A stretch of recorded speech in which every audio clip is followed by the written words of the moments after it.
India has this great place in the world today, I think, where I joined the Indian National Congress Party after I came back from the US in 1998. I'm a part of the Supreme Court Bar Association of India. When I came back, I always wanted to write a novel, but there was always something more urgent to do. For some time, I've incorporated my artworks into my literary publications. I'm also looking for more opportunities for travel writing. Like I told you, I've gone on a 5-nation tour. So my 5-nation tour has also landed me here and then next to Delhi. So I've been making vlogs, which I would now just put online and then write more about it. Don't think of only numbers of sales of books when you're writing a book. Look at what else a book can do for you. Hello everyone. So today in conversation with me is an amazing author, Shruti Devi.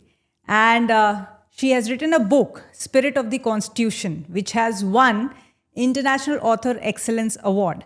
So I'm so happy and glad to have this conversation with her. And let's not focus on me today. Let's get to her and know more about her book. So welcome, Shruti ma'am, to this podcast. And it's such a great feeling to win this International Author Excellence Award. And you truly deserve it because the book, Spirit of the Constitution, we jury have gone through it and we would like to know more about this book. Oh, thank you so much. It's really an honor to have received this award from Golden Books, the International Author Excellence Award in a category. So yes, more about the book. To begin with, of course, is the full title. So the book is Spirit of the Constitution, and then the subtitle, like you know, is Fashions in Law, Politics, Environment, Winter-Spring 1998. Quite a mouthful. But so it's essentially legal histories, a travelogue with legal histories of my travels to the USA as an India visiting environmental law fellow on invitation from that country when I was an advocate trainee at the Supreme Court of India. And this was through the Center for Environmental Law, WWF India. But I've written the book only in late 2023. That was the first edition, and then the second edition soon after with a few corrections. So it's a retrospective travelogue.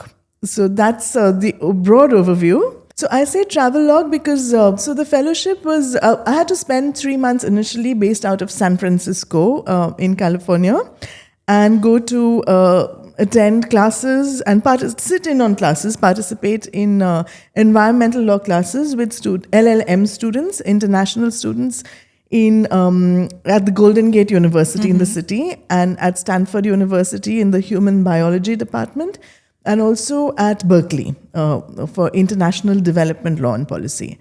So that was, and I could choose some of the classes that I wanted to attend out of this environmental law fellowship. So I found all that very fascinating. But as a visiting fellow, one also had a lot of time and opportunity to learn about the culture of that country, how academics works there, and also visit museums and their wilderness areas and their courts as well as a lawyer, and with the team, in fact, that was participating in litigation on some local laws. So looking back, I had to literally research a lot of those things again because, I banked on my memory. Like the first chapter actually says mists of time. So I wanted the reader to know that I'm also racking my brains to think of what I can remember. You can sometimes when you look back, and this is a bit like, how authentic you can get as a historian, So to some extent, I see myself as a historian, having written the history of America in writing this work. So then there were a lot of things that I had retained in my archives as souvenirs or just as things to refer to, tickets, catalogs, notes, maps, all those kinds of things. So I used those and my own memory, and then my little journals, like I'd been asked to maintain a little pocket diary, and even my chamber register because I came back and reported to the court. So I used all these and modern day research from the internet to even look back and further research what was happening then on the planet. And in the 25 years that intervened, I sort of said, let's interpret this in a way to set a particular narrative, because that's, over the years we've seen that's what a lot of journalism does. That's what a lot of award giving also does. So I think it's really democratized when that goes beyond the hands of just a few and, into the hands of the participants. So it's great. I love what Golden Books does in that sense, It's as democratic as award giving can be, I think. Because, anybody can apply and then you have a nice jury and then one, gets selected or not. But beyond that, we are not beholden to the award giver for everything else. There's a participatory element in the publicity. So I think that's a great business model. It's a very democratic business model. So to get back to the book, so that's how I use these nature trails of the redwoods. So if you want to know about the redwoods or a little bit about the history of, some of the aquatic life in that area, how the courts, felt to a visiting trainee lawyer at that time. A lot about the public transport also, because as an environmental lawyer, you're looking at, some of your main issues are the planet's energy mix. Then you're looking at some of the other sources of pollution, which would be transport. So I brought those learning backs to India. And, if you just look at what happened here, then Delhi introduced a metro service. Over there, one had experienced this BART, the Bay Area Rapid Transit System, and all kinds of other forms of transportation. And then there was, even when you go to the museums and you're looking at, their science museums, for example, and what they were saying about space, comparing it to some of ours, then we also realized that even at that time, India was quite advanced when it came to our space-related science research. And some of that was also to do with our having been cosmonauts in the past, and not just astronauts as we might be now. And so India has this great place in the world today, I think, where we are the center, where various countries and, wings of economic thought also respect what we do. And I think this is our opportunity through our writings and through our sayings and doings everywhere to take India's voice of peace forward. So congratulations to you for that effort in the world of publishing as well. Wonderful, wonderful. Thank you so much for sharing insights about your book. In 1998, you went to US for the study and to do the research work. But I think you got it published recently. Absolutely. So what took such a long time to put it down on paper? Indeed. So ever since I came back, I've always had intentions to write. Even pre-1998, I've been a freelance journalist and written in publications like the Swagat and Hindustan Times, and in the early days of the internet for Make My Trip, sets of articles. So other publications as well. And in the Stephanian, my poetry has been in the Stephanian because I was a student there of English literature. And so when I came back, I always wanted to write a novel, but there was always something more urgent to do, because I've also had this passion of using my legal education to serve the masses because of some of my cultural history and background, and also because of my involvement in politics. I joined the International Congress Party after I came back from the US in 1998. And so through 10 years of UPA rule, I think I was just too busy doing the next thing on a daily basis, giving free advice. So in 2014, I decided it's time to look back and then write a retrospective record of this adventure as well. It was an adventure, I'll come to think of it. So the book, Spirit of the Constitution is a retrospective travelogue. Looking back, I wrote it to commemorate 25 years of having been there on that fellowship, and also then interpreting everything that happened from then to now in that context as well, and trying to accord not just me or my country, but also the Bar Association that I'm a part of, the Supreme Court Bar Association of India, a key role in what we've done in alternate dispute resolution, of the work we've done in even in setting leadership in, let's say, making definitions in the environmental sector, whether it's to do with the spectrum, whether it's to do with forests, and so many other aspects, really, of environmental and constitutional law. So, yeah, that's how it's a retrospective book, yes. Wonderful. So we were talking about your cover. So would you put some highlights about this cover? Indeed, indeed. My father's sister Kusum Devi used to be a Chennai artist. So, and my mother had also studied fine art for a few years in Stella Maris in Chennai. So there's always been an interest in art in the family. And then you know how it is, those Time Life series used to be sold those days in the 80s. So you buy one book a month, so then you look at all these, learn about the artists. And living in Lutyens' Delhi, one had access to the best galleries, around that area those days. So my mom used to take me. Our outings used to be to go for art exhibitions. And so I also wanted to be an artist. But my art teacher in school gave me a lot of freedom. Mrs. Raina used to, just let everybody draw what they wanted to. But in St. Stephen's, and then I participated in a group art exhibition in 1990. As soon as I joined, the Fine Arts Society had an exhibition. In those days, I used to paint watercolors.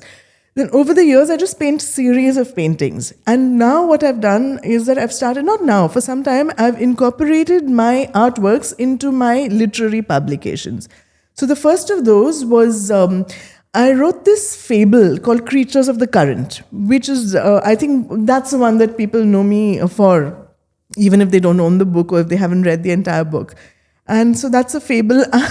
If one wants to be a megalomaniac, you might want to think of it as the Animal Farm of the 21st century. So for Creatures of the Current, which was also a Kindle publication, like Spirit of the Constitution is, it was the cover of the book has one of my paintings, which is a very Alice in Wonderland like painting. It's a teacup with hills at the back, as the background. And then each chapter or each story has in grayscale a painting of mine to depict each of those. So that was Creatures of the Current, the pink book. And then this one, Spirit of the Constitution, has my painting In the Galaxy. One of my styles of art is where I try to incorporate evolving tribal art into my ordinary artwork. So if you can see this is actually based on a view of the Submarine Museum on the Marine Drive in Vizag.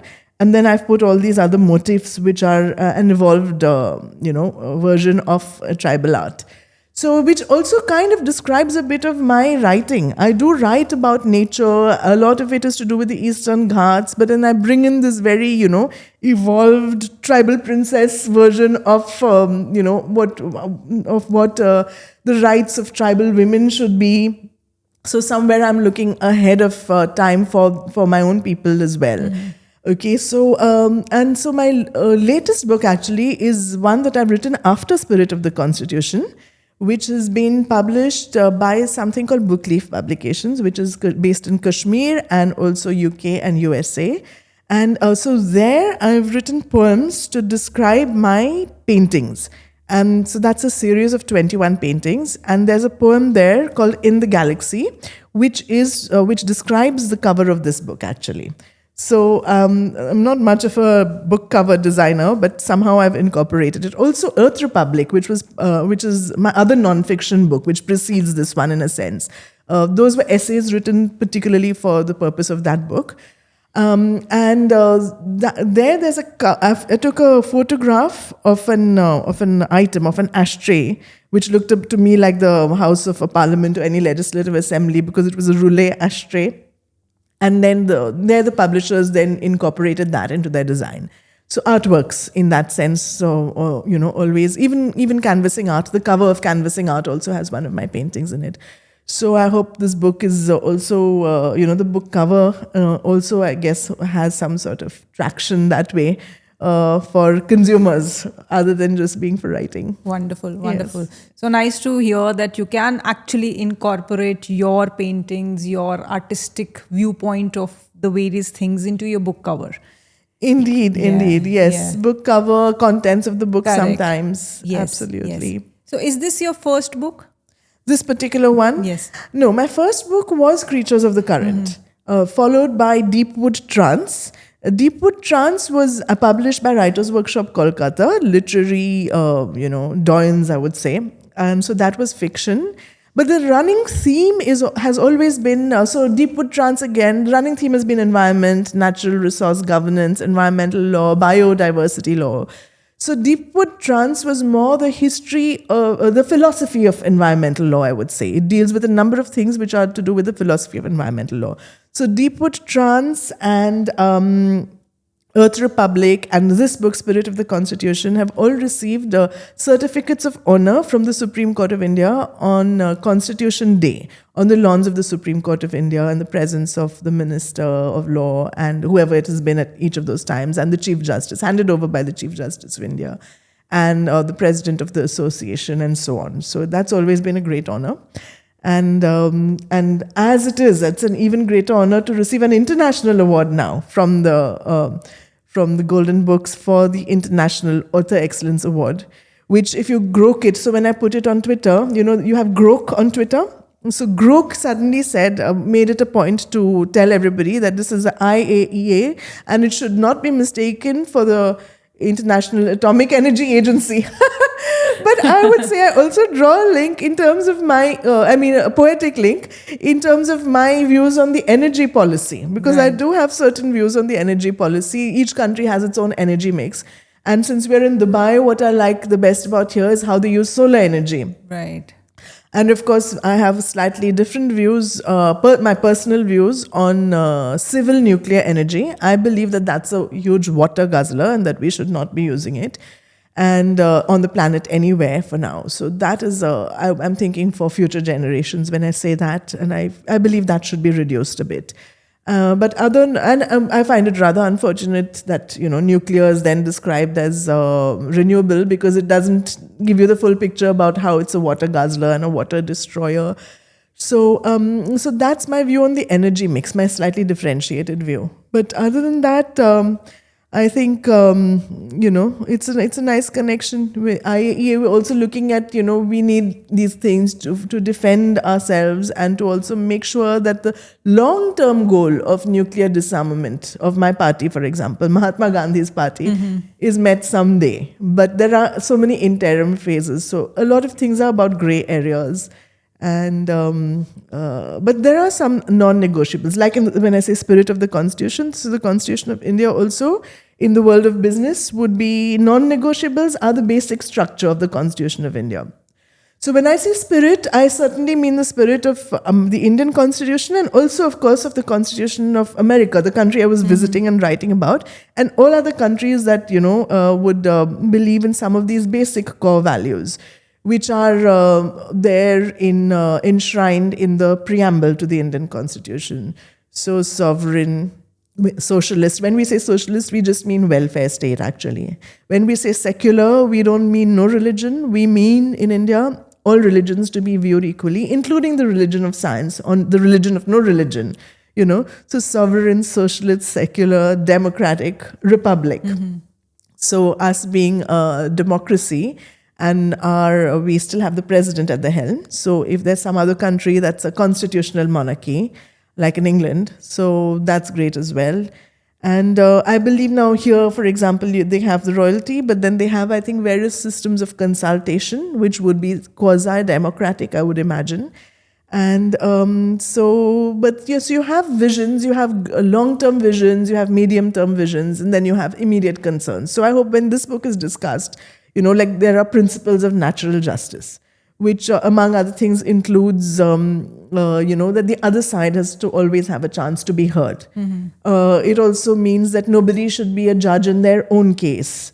And then you have equal weightage, one vote, one person kind of thing, even when adjudicating. So there are a number of things. So to that extent, I'm also subtly trying to educate the non-legal mind about these very basic things. And that non-legal mind could even be a very senior politician, who's otherwise very well read on some other topics. But they may sometimes miss out on some basic legal aspects. So I've tried to do this for all our legislative processes, try to bridge that gap, maintain a balance of power between the executive and the judiciary in a particular way. So that is also something one is trying to do. Great. So is this, after this, any other edition coming or any other publication coming, or are you on some project of writing after this book? Yes, certainly one always has ideas and views. So I have 2, 3 ideas, in fact. One of these, of course, I'd like another edition. I feel as an author, you can write, you can really write a lot every day, at least I can, I love to, but the process, the real hard work starts after that. It's about the editing, it's about how many times you get back to your editors and all that. So, but I have in mind a luxury edition of this book where you actually have nicely professionally done photographs and visuals as a coffee table book of the same thing, which shows you pictures of the maps I'm talking about, of the ticket stubs that I've saved, of so many other things. The souvenirs I might have bought, some may still be lying with me, and my own photographs. Those days, the camera I was roaming around with was one of those that you had to put a film reel into. Yes. And yes. so, and I had taken very few reels with me, and then the foreign exchange, you always keep that in mind, particularly as a student. So I literally took 2, 3 photographs per place, something that this generation may not even understand. So those photographs I've saved, I'd like those to be also as a part of this coffee table book. So that's one project I have in mind. Then, these days you have all these publishers. I hear of so many young children writing books, even like, though I live at my family's ancestral fort in Andhra Pradesh, I do have a vacation home in Gurgaon, where there's an entire community that I'm a part of. And there we have these little book discussion events. So the other day when I went for one of those, I said, I'm an author, so I'll go for this book discussion event. And there were 2 other authors sitting there, school-going little children, saying, we've got ourselves published through Bree Books. Okay, so there are all these publishing options. So that's great and wonderful. And so I believe that I also would like to have my childhood writings published in some very creative way. Like I've written little things, made little maps, made diagrams about how to make a robo, so those kinds of things I'd like to put into some sort of an interesting book, maybe a digital activity related book for kids. That's my second book. And then, I'm also looking for actually more opportunities for travel writing. Right now, I would just write things like, even on this trip, I'm on Dubai, and like I told you, I've gone on a 5-nation tour. Not that I'm on one of the delegations that went to explain India's stand, though I would love to also take those forward. But so my 5-nation tour has also landed me here and then next to Delhi. I've been recording all this on video. So I've been making vlogs, which I would now just put online and then write more about it. But looking at how to monetize those writings as well. So a lot of travel writing is in the offing for me. And some amount of even more academic writing. Like now, Spirit of the Constitution is more aimed towards the general reader. And I feel that I've also done a lot of work to educate and empower paralegals. So instead of taking the law away from the people, trying to give the law to as many people as you can and make them experts, to the extent that tomorrow they may turn around and say, look, we know more about this particular process of the law than you do because you're doing your macro thing and you're being briefed by your juniors. But in the meantime, we've got this under control. So then you also don't feel that sense of, you don't feel that burden on your shoulders. You feel you've created a huge community of paralegals who know maybe a lot about the subject. So that way, I'm trying to make paralegals out of everybody else, out of normal citizens through Spirit of the Constitution. However, I also need to do some serious academic writing, so I would look at how to do that. I'm now scheduled to be a panelist and a speaker at the World Lawyers Forum in Amsterdam in September. So there I'm going to be speaking and obviously then researching and writing on artificial intelligence and legal ethics. So now I'm just sort of, somebody has to swoop in and take the responsibility and set the correct stage for everybody else to discuss. So I felt that would be a good thing to do. So I might write more academically on that, post that conference, based on all the and, conference-based learnings.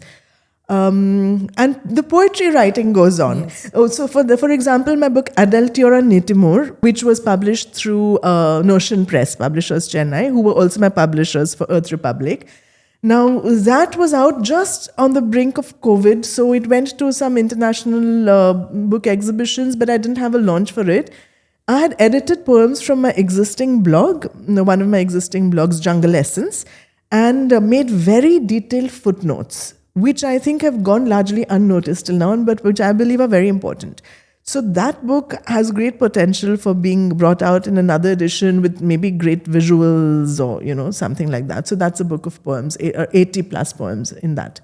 So the poetry writing goes on, and then there'll be more volumes of poems, definitely, yes. Right. Yeah. So you've been writing since your childhood, or it's like recently grabbed passion that has happened? No. I've been writing since my childhood from high school, actually. So, for example, one of these books which I mentioned to you that I plan to write is things that I've been scribbling in notebooks. And as maybe at the age of 6 or 7, and I would buy this notebook from the local bookstore, and on the top I would say so. And you think that somebody a year older than you is like very important and intelligent. So at 5, I would say I'm 5 years old, but I'm writing for 6 years old age group, for the age group that's 6. So I would write that, and every year I would scratch that out and say for age group 7, for age group 8. And I would, you'd get these notebooks that are blank on one side and ruled on the other side. So I would try to illustrate those very simple things. Like one would say, robbers rob at night. They rob and they rob and they rob. So these little stories that you hear maybe from some, from your village or anything like that. I have written 1 or 2 things in other languages as well. So one Hindi, Urdu Hindi kind of blank verse thing that I've put to music, to tune. And then my mother's father used to write these Jagannath bhajans, Jagannath Jonano, it used to be called in Oriya. So I've translated one of those to English, one of his Jagannath bhajans from Oriya. I speak Oriya, Telugu, English and Hindi essentially. So, and I've written 1 short verse in Telugu also, in Telugu. So those are my other language activities. So maybe those are just 1 poem, and also maybe monographs. I would think of publishing a monograph and then making that like a thing, a publication that could be available to people. Okay. Yeah. All right. So you already have a lot of accolades over your shoulders, on your name, but publishing a book and getting this credential as an author, how does that feel? That was very thrilling. That was, I know, like Creatures of the Current was self-published, so I didn't have a launch, and that had already been circulated for many years before I again published it. So the thrilling one was definitely Deepwood Trance, is when a publisher has accepted your work and it's been published even if in limited edition. And so that felt like, you had the tag of author on you. And however, because then when you give it to a publishing house, I'm very, I don't like my work to be edited at all. So I had tried to introduce some very radical changes in terms of how to use punctuation marks, which were not incorporated. Those were edited out. Like I wanted to actually leave a blank before and after a comma. But somebody might think, unless that's published by really world famous publishers, somebody might just think that's bad, a tacky work or something like that. So those were the kind of radical changes in punctuation that I would still like to incorporate somewhere. But yes, as an author, the tag of author feels good, definitely. And what I've noticed, I always knew I wrote books, but I felt that in terms of how society responds to you, you might have done all kinds of things as a politician or as a lawyer, but the moment you say author, you do gather a different kind of credence from people. Right, yes. right. Which so you is why automatically not? get into a different category. Okay, author. Yes, because that's when to pay. Because obviously you don't expect everybody to pay attention to your entire life history and CV and all. But if you just say author, then they think, okay, she's like even more intellectual than we think she is, Right. or has more things to say. I don't have a PhD. I have a postgraduate diploma in environmental law, and then an LLB and a law degree, which is an LLB and an BA and an LLB. So those count as double BAs. So yeah, no PhD, but 6 books. Correct. Wonderful. Yeah. So any advice that you would like to give to people who are just thinking of writing a book? Because I've met a lot of people who just keep thinking, one day I will have a book, one day I'll publish my book. So you have already done that. Yes. Walk that path. So any advice would you like to give? Yes, I think you need a discipline. If it's a full-length book, like these books are like 80,000 words, 50,000 plus words, and so on. So you need a discipline. You need to figure out which, depending on what you do and how much time you have, you need to figure out when and how you're going to write. And you need to be not disturbed during that time. Okay, so my advice also would be to, first of all, look for an undisturbed place, to have that discipline, if not a fixed time, whatever your discipline is. And if you have a time limit, then, of course you need a greater discipline. As far as non-creative writing goes, But as far as your creative writing goes, I think it's up to each person. I don't believe in creative writing classes, for example. When I first joined St. Stephen's, I remember I was a joint secretary of the Literature Society, among other posts that I held in college. But when the Literature Society wanted to hold a workshop for creative writing, I didn't go for it. And then I was very impressed to know that even some of the professors agreed with that. They said, no, for creative writing, it's completely what, the person does. There's no such thing as a creative writing workshop. But advice would be also, don't think of only numbers of sales of books when you're writing a book. And this is advice I took from my other self-publishing publishers. It was great advice. Look at what else a book can do for you. It can take you up in your career. It's you refine your own practice of writing. The more you write, definitely the better you get at what you're doing. And you can use it as a peg for other activities and things, And so I think I look at all my creative outputs, such as my books, as when, conversationally, when people are talking about their children, which I neither have or no intend to have, so at least conversationally, then I talk about my books. Okay, so somebody talks about the parent-teacher meeting, I talk about some book, exhibition, and so that's entertaining. I'm not trying to equate the activities, but it's conversationally useful as well. And even in terms of setting heritage, futuristically speaking, everything's going digital. So I would say always have a digital version of whatever your book is and put it out there. If possible, make it freely available to all and get your advantages through other sources. But if it sells, great. I mean, nothing like it, So that's the other advice I would have. Yeah. Wonderful.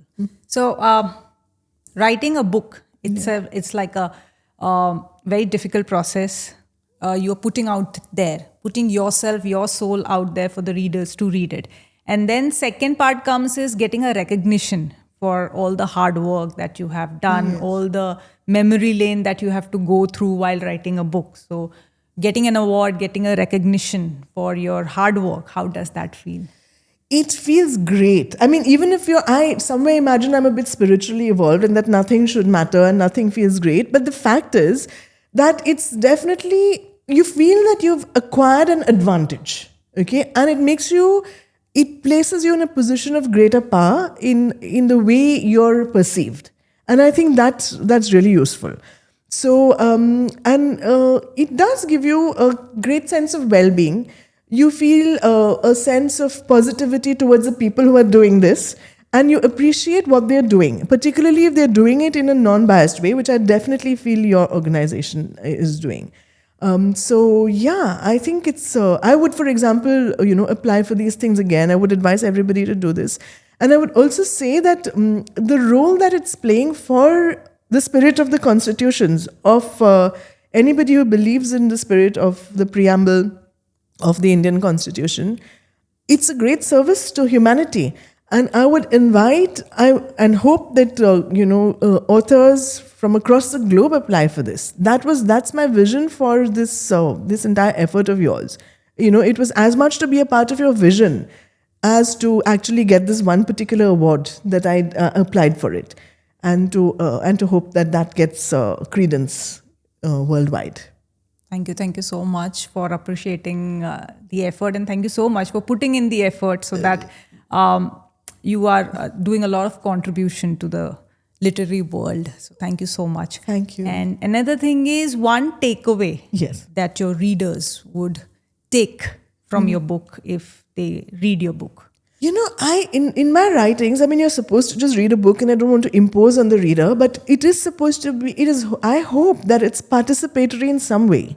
The things they read about, the narratives I'm trying to set, whether it's through my poetry or my fiction or my non-fiction, I believe that you can also, maybe I've placed myself at the center of my narrative, but you could also place yourself at the center of your narrative and link it up with the things I'm saying, and look at how, I don't want a uniform Earth government. No, I believe in the diversity of our planet. But at least, because as an environmental lawyer, we're looking at natural resources management, which is at the core of a lot of conflict that's happening. And so you're essentially trying to manage globally the natural resources of the whole planet in such a way that it's peaceful for all, that the weakest person, of course creatures, but certainly people, are beneficiaries. You want to end the suffering. And at the same time, so the one conflict that I see and that I'm trying to that I have very directly addressed is about the natural resources and the ways forward. But the other thing is, even if everybody agrees on resources, you have these, intercultural differences, so, which are rooted in religion.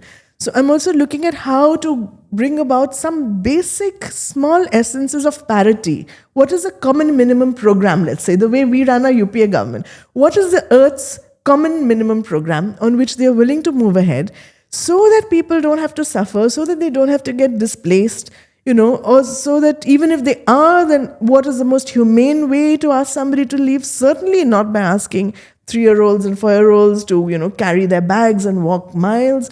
Can't you provide them with transport? Can't you provide them with airplanes? And who's the you? Then we're looking at global governance and, the world economy. And to do this in a peaceful way, essentially. So that's the vision, and that's what I hope everybody would wish to participate in the best way they can. Great. Yeah. So, any spotlight that you would like to bring on the environmental issues that are going on at the moment? Yes, I would say that climate change definitely is important. In fact, I was the one who helped to demystify it. I was an India monitor for the Global Forest Coalition long ago in 2005. They trusted me to monitor India's work in terms of how our climate change work was impacting indigenous and tribal communities. And after which I recommended demystifying climate change in India, and it has been. Those days, nobody, even the experts, didn't know much about it. But today I feel that we should not make the mistake of, climate change becoming the red herring for all the other environmental responsibilities that do exist on the globe. So India shows you always a middle path, So I would say look at the middle path, and look at how natural resource justice can be done for everybody. Without saying that we should become any kind of communist economy, no. And certainly not while becoming too capitalistic. The space age and the space race, for example, should be to benefit the weakest of the weak and the poorest of the poor. And it has to always be a welfare government. And that can be done in a democracy and in a mixed economy. So that's where that would be the one thing that I would want to say, is that be mindful of how you're using spectrum, of how the land issues are being dealt with, and from a human rights perspective. Yes. So what message you would want to give to your readers or the listeners? Oh dear. Well, I'm not one to preach, so I would just say, please be truthful and honest. Always pay your taxes. Keep to the law. Never fear challenging what might be, wrong according to you. So always stay brave. And participate in political processes always, political legal processes. Don't make the mistake of only pointing fingers without doing your own duties, of paying taxes, of being as political as you can be. And also specifically looking forward and moving forward, if you think, don't fear being different. If you think that there's something amiss with this entire technological artificial intelligence move, and you know more about it, then go ahead and make your voice heard. So I would say make your voice heard. Yes. Make your voice heard. Yes. Wonderful. Yes. And if anyone wants to connect with you, so Yes. how do they connect author V. Shruti Devi? I believe that I'm completely accessible to everybody. As a politician, my phone numbers are actually out there. Anybody is free to call me. I would, of course, then I've intuitively figured out how to sift those out. But otherwise, I'm on social media, on Twitter, at Shruti Devi. Then I have a YouTube channel, which I would love for people to follow. You just search Shruti Devi and you can find me there. You could contact me through both my blogs. One is Shruti Devi, which has got all my policy-related views on it, and Jungle Essence, which has my creative work on it. Instagram, I've just joined recently. There I am... Shruti Devi, Princess of Kurupam. That's my Instagram handle. So these are some of and I'm on Facebook as Shruti Devi, and also my political page is V Shruti Devi or Shruti Devi Varicharla. I forget exactly how it is, but Shruti Devi, they can follow me on Facebook. And through these, I would probably respond if I think it's a valid, outreach. Yes. Wonderful. So thank you so much for having this conversation and letting us know in depth about your book, about your views, about how it is to be an author and to travel and carry on the journey. So thank you so much. And please keep writing your books so that people can get inspired, people can get the due knowledge which you are ready to pass on. Thank you so much, Manika, for this very empowering opportunity. It has really been very empowering for an author. Thank you. Thank you so much. And listeners, you know how to contact Shruti Devi. She has already given all the handles to you. And in the link, in the description also, we'll share the link so that it's easy for you to connect to the author. So thank you so much for joining in, and it was a wonderful conversation with author V. Shruti Devi. Thank you so much. Thank you.